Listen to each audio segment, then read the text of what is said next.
NPR.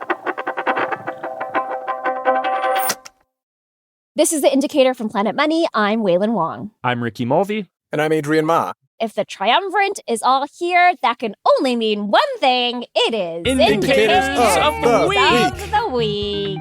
It's the day of the week when we talk about our favorite numbers from the news. And on today's episode, we're talking about retirees getting a bump in benefits, credit card debt that's gotten more delinquent, and the dating app Bumble's major reversal and concurrent decline. Wah, wah. This message comes from Capella University. You know that feeling when there's a spark building inside you, that you were meant for more? That's your own drive, pushing you towards what's next. Capella University gets that. With their FlexPath learning format, you can set the pace and earn your degree without putting life on pause. You've built experience and know what you're capable of. Now, this is your time to turn that momentum into more. The only real question is, what can't you do? Learn more at capella.edu. This message comes from MIDI Health, a virtual care platform for women in perimenopause and menopause. CEO Joanna Strober shares the mission behind working with women in midlife. It's not just about hormones. It's not just about weight loss medications. We are very much a holistic care platform, and our job is to figure out whatever medications are appropriate for you and offer you those medications. MIDI Health, committed to helping women in midlife with perimenopause and menopause care, accessible via telehealth visits at joinmidi.com. Waylon Wong. Hello. Why don't you start us off? Okay. My indicator has to do with the July inflation data we got this week from the Bureau of Labor Statistics. Now, we usually talk about the main number. That is an index called CPI-U. But for my indicator, I'm going to talk about a different measure of inflation called the CPI-W.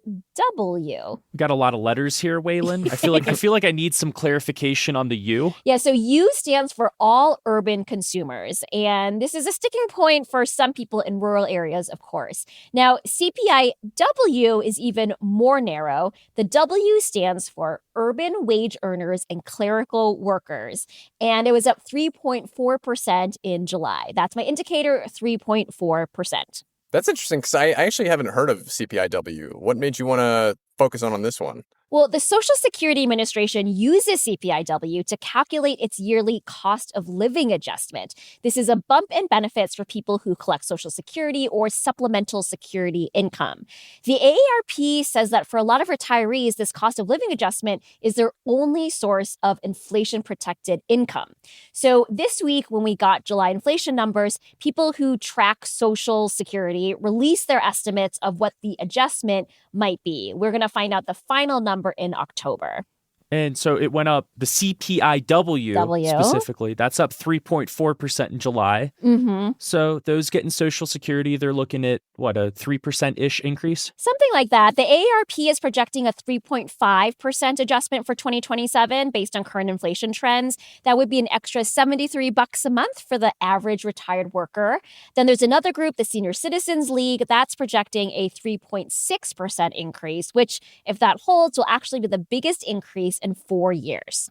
So why is the government using CPI-W to calculate this? Yeah, so now it's time for a little history trivia. Congress enacted this cost of living adjustment for Social Security benefits back in 1973. And at that time, CPI-W was the only inflation index the government measured. Now it tracks a bunch of different indices, including the CPI-U, which is like the main number. But the Social Security Administration is still using CPI-W. And the BLS says the index represents about 30% of the total U.S. population. So we got to hold on tight for the release in October. Then we'll know what the real number is. Thanks, Waylon Wong. Adrian, what's your indicator? My indicator is 12.8%. That is the percentage of credit card debt considered seriously delinquent, according to a new report out this week by the New York Fed. So seriously delinquent means that this debt is at least 90 days past due. And we haven't actually seen this amount of seriously delinquent debt since around the time of the Great Recession. So that's a spooky number for lenders and also shows that borrowers are not in a great spot. Well, the number might sound scarier than it actually is. I mean, it kind of depends on how you look at it. So researchers at the New York Fed, they say the frequency with which people are falling into serious delinquency actually hasn't really increased in the past couple of years. It's been pretty stable.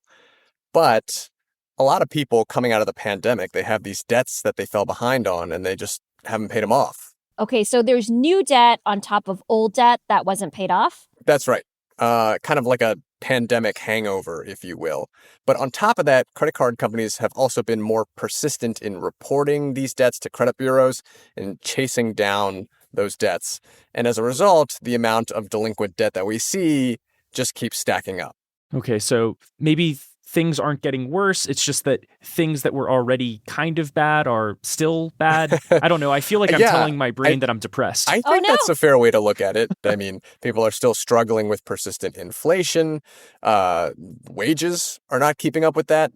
And also in this latest report from the New York Fed, they also mentioned that the delinquency rate for homes and auto loans, they've actually increased. Well, I guess something else to keep an eye on, the health of the consumer.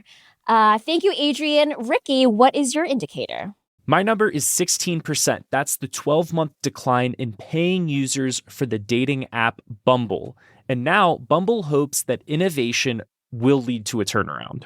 Well, that's what every company says. What kind of innovation are we talking about? Sort of breaking a promise, right? Bumble's original rule was that women made the first move on the app. But now anybody can make the first move after a match. But that was like their entire proposition to the public when they launched, right? That like, this is safe for women because women always get to make the first move. They're just completely pivoting away from that now. Yeah, I mean, when the business starts to decline, you got to make some changes. And I feel like we're seeing more companies changing their original promises, right? Like Southwest charges for bags now. Alamo Drafthouse Cinemas, they used to have this no phone use rule during the movies, and now the chains introduced mobile ordering, and now we have Bumble, which is letting the guys make the first move too.